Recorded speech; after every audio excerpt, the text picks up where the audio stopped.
صحیح بخاری میں ایک حدیث موجود ہے،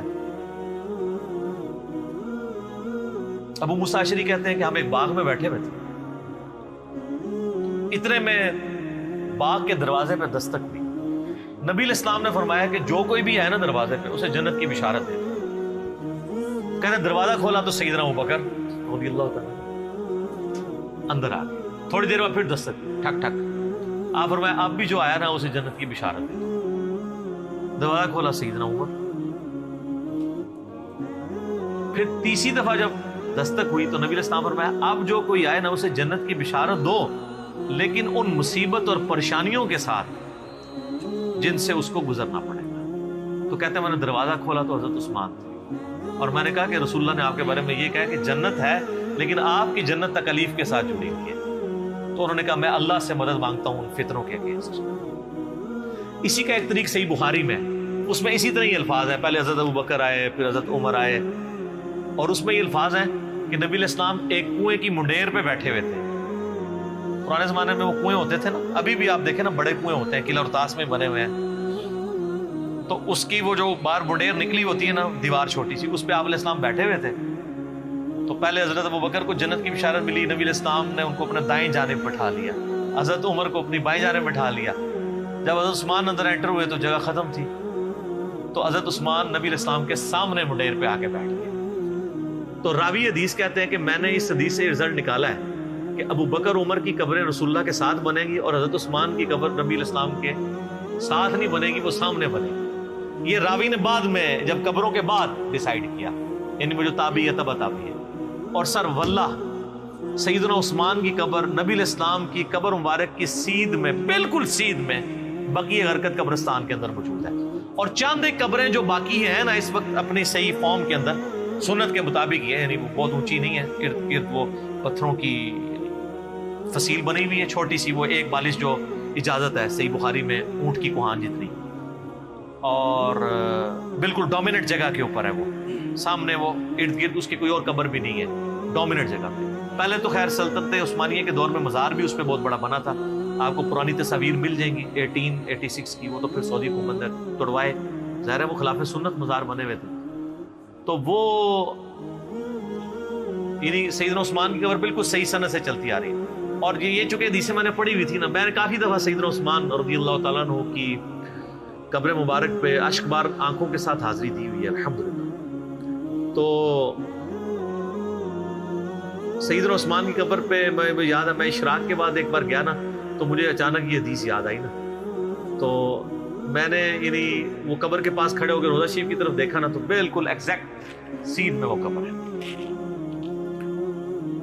اللہ تعالیٰ نے ان کو صبر دیا، اور حالانکہ آپ دیکھیں کہ شروع میں اسلام قبول کرنا پہلے 10 مسلمانوں میں سے ہیں سیدنا عثمان۔ حضرت ابوبکر صدیق کے یہ بڑے بیسٹ فرینڈ تھے، ان کی دعوت سے اسلام قبول کیا۔ عشرہ مبشرہ 10 جنتی صحابہ میں سے 5 ایسے ہیں جو حضرت ابوبکر صدیق کی دعوت سے مسلمان ہوئے، ان میں سے ایک حضرت عثمان ہے۔ یہ پہلے 10 مسلمانوں میں سے۔ پھر آپ کے لیے فضیلت یہ کہ نبی علیہ السلام کی 2 بیٹیاں آپ کے عقد میں، ذوالنورین کا لقب اسی لیے ملا، 2 نوروں والا، نبی علیہ السلام کی آنکھوں کا نور۔ اسے وہ دوسرے وہ نور والے مسئلے نکالنے شروع کر دیتے ہیں۔ یہ نور جو ہے نا وہ محاورتاً لفظ استعمال ہوا ہے، فزیکل نور نہیں ہے۔ ویسے تو ہم نبی علیہ السلام کو نور مانتے ہیں، نور ہدایت ہے، میرا اس پہ بھی کلپ ہے، اِنَّا أَرْسَلْنَاكَ شَاهِدًا وَمُبَشِّرًا وَنَذِيرًا وَدَاعِيًا إِلَى اللَّهِ بِإِذْنِهِ وَسِرَاجًا مُنِيرًا، تو مانتے ہیں چمکا دینے والا سورج۔ اور نبی علیہ السلام کے داماد ہونے کا ذکر سیدنا عثمان کا، یہ آپ کو نہج البلاغہ میں مولا علی کا خطبہ بھی مل جائے گا، جس میں حضرت عثمان کو انہوں نے جو سمجھانے کے لیے آئے تھے کہ تمہاری اس طرح شکایتیں گورنروں کی آ رہی ہیں، اور پھر اس میں انہوں نے کہا کہ بھئی ابو بکر اور عمر کے جو معاملات تھے اس سے زیادہ تمہیں احتیاط کی ضرورت ہے، کیونکہ نبی علیہ السلام کے ساتھ تمہارا دامادی کا رشتہ بھی ہے۔ یہ نہج البلاغہ میں شیعہ کے ہاں خطبے میں موجود ہے،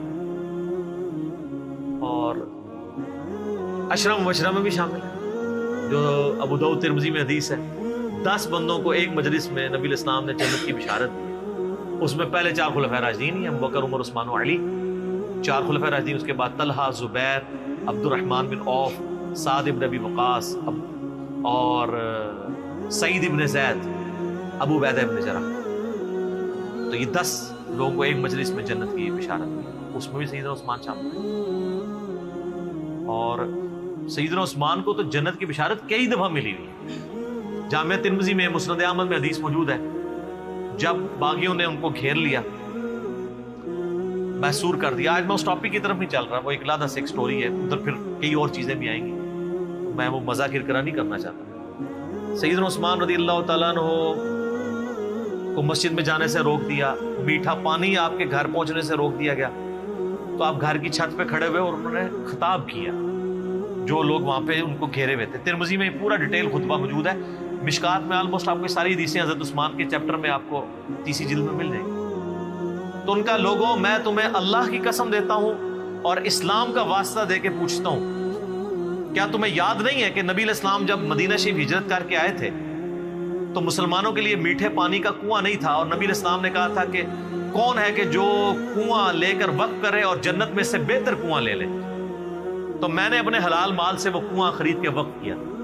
تو سب نے کہا کہ ہم گواہی دیتے ہیں کہ آپ کے لیے بشارت تھی۔ کون گواہی دے رہے ہیں؟ جو مخالفین ہیں، پروٹیسٹ کرنے آئے ہیں۔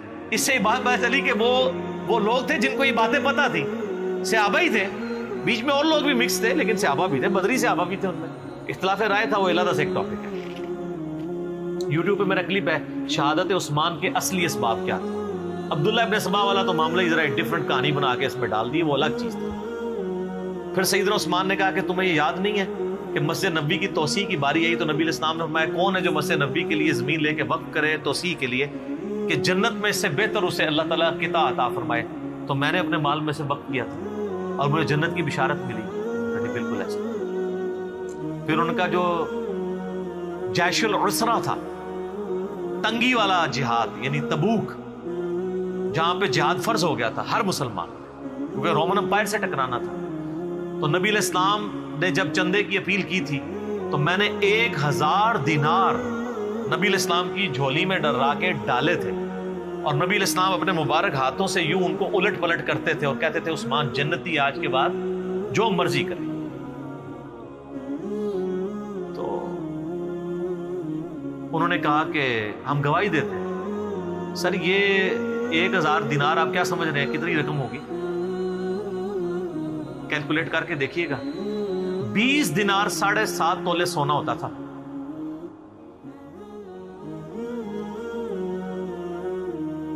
تو 7.5 تولے کو 50 سے ضرب دیں، 450 کے قریب، بلکہ اس سے بھی زیادہ۔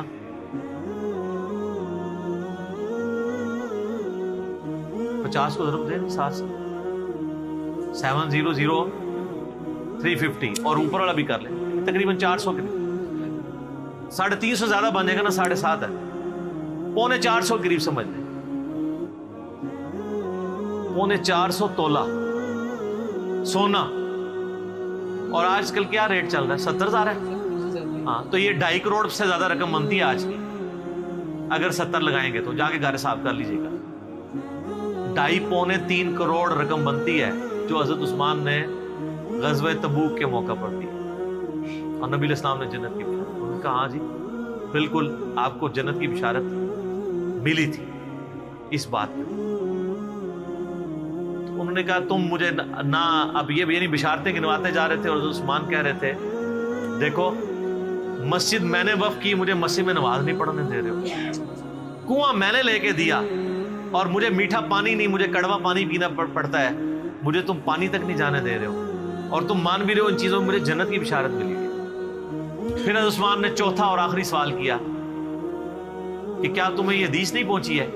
اور یہ حدیث بخاری میں بھی ہے، ترمذی کا یہ والا حصہ، کہ نبی علیہ السلام ایک دفعہ غارے پہاڑ ہیرا کے اوپر چڑھے، ہیرا پہاڑ کے اوپر، حضرت ابو بکر، عمر اور حضرت عثمان یہ ساتھ تھے نبی علیہ السلام، 4 بندے تھے یہ ٹوٹل۔ تو پہاڑ جو ہے وہ جھوم پڑا، ہلنا شروع ہو گیا، وہ تو بخاری مسلم حدیث ہے۔ ہیرا ایک پہاڑ ہے لیکن ہم سے محبت، وہ احد پہاڑ کے بارے میں آتا ہے، احد ایک پہاڑ ہے، ہم سے محبت کرتا ہے، ہم بھی اس سے محبت کرتے ہیں۔ بعض روایتوں میں احد کا ذکر ہے، بعض میں ہیرا کا ذکر ہے۔ بال الٹیمیٹلی یہ ہے کہ نبی علیہ السلام نے فرمایا کہ اے پہاڑ تھم جا، اس وقت تجھ پہ ایک نبی، ایک صدیق اور 2 شہید ہیں۔ 2 شہید کون؟ حضرت عمر اور عثمان۔ جو مسلم کی حدیث ہے اس میں یہ ہے کہ حضرت علی بھی تھے، طلحہ بھی تھے، زبیر بھی تھے۔ تو نبی علیہ السلام نے فرمایا کہ اس وقت تجھ پر انبیاء، شہداء اور صدیق کے علاوہ کوئی نہیں ہے۔ اس سے یہ بھی نبی علیہ السلام نے غیبی خبر دے دی کہ یہ باقی سارے شہید ہونے والے ہیں۔ حضرت طلحہ بھی شہید ہوئے ہیں جنگ جمل میں، حضرت زبیر بھی اور مولا علی بھی اور سیدنا عثمان بھی۔ تو انہوں نے کہا ہاں آپ کو شہید ہونے کی خبر دی تھی۔ تو انہوں نے کہا اللہ کی قسم، رب کعبہ کی قسم، میں کامیاب ہو گیا، میں نے تم سے یہی منوانا تھا کہ نبی علیہ السلام نے مجھے شہید کہا ہوا ہے، میں شہید ہوں۔ لیکن خیر ترمذی میں تو ادھر ہی ہے، باقی آپ تاریخی روایتیں پڑھیں گے اور باقی کتابیں دیکھیں گے، اس میں آپ کو ملے گا کہ وہ کہتے ہیں کہ حضرت یہ باتیں ساری صحیح ہیں لیکن اب آپ بدل چکے ہیں۔ نہیں، وہ جیسا ہمیں بھی کہتے ہیں کہ حضرت باتیں تو آپ کی ٹھیک ہیں لیکن کے بعد پھر اس طرح کی باتیں شروع ہو جائیں۔ تو یعنی بدقسمتی جب کسی پہ چھائی ہو، ورنہ دیکھیں ایک شخص جس کی 82 سال عمر ہے اور اس کی زندگی پوری قربانیوں سے تعبیر بھری پڑی ہوئی ہے، کہیں بشری تقاضے کے تحت کوئی مسئلہ مس ہینڈل تو اس سے ضرور ہو سکتا ہے، لیکن آپ اس کی نیت کے اوپر یا اوورال پوری زندگی کو تو 0 سے ملٹیپلائی نہیں کر سکتے۔ یہی وجہ ہے کہ جو ایران والوں نے فلم بنائی ہے مختار سقفی پہ، اس میں بھی جو حضرت معاویہ رضی اللہ تعالیٰ عنہ اور شیعان علی کا اختلاف دکھایا ہے، وہ اسی بات پہ کہ آپ نے خلفاء کے طریقے کو چھوڑ دیا اور اس میں وہ تینوں خلفاء کو رسپیکٹ دیتے۔ پھر حضرت علی علیہ السلام کی زندگی کے آخری 10 سال پہ ایک فلم ہے 22 قسطوں پہ، امام علی علیہ السلام، اس میں انہوں نے حضرت عثمان کا بھی، چونکہ ان 10 میں سے سمجھ لیں 4-5 سال تو عثمان کے بھی خلافت کے، حضرت عثمان کا بھی انہوں نے بڑا پازیٹیو کریکٹر دکھایا ہے اور یہ بتایا کہ اصل کلپرٹ جو ہے وہ مروان بن حکم تھا۔ حضرت علی حضرت عثمان کو سمجھاتے تھے تو پھر وہ اپنے فیصلوں کو بھی ریورٹ کرتے تھے، یعنی ان کی نیت میں تھی، لیکن ظاہر ہے کہ وہ ایک حضرت عمر والی مینیجریل سکل نہیں تھی۔ 72 ایئرس کی عمر میں چونکہ خلیفہ بنائے گئے تھے، ایک ایجنٹ تھے، تو بہرحال 82-83 ایئرس ایج ہے اور ایک شخص نے پوری زندگی یعنی اسلام قبول کیا، تو ان کا چچا ان کو مارا کرتا تھا، اتنی تکلیفیں کاٹی ہیں، سابقون الاولون میں سے، تو آخری وقت میں آ کے کیوں انہوں نے ایسا کرنا تھا کہ وہ نفس کے ہاتھوں مغلوب ہو جاتے ہیں، جن کی پوری زندگی اسلام کی خدمات پہ تھی اور نبی علیہ السلام نے کئی مواقع پہ انہیں جنت کی بشارت بھی دی۔ بال انہوں نے اپنے سیلف ڈیفenس میں کچھ بھی نہیں کیا، ورنہ 300 بندے کو ہٹانا کو مسئلہ نہیں تھا، لیکن وہ چاہتے تھے مدینہ الرسول میں میری وجہ سے خون نہ بہے۔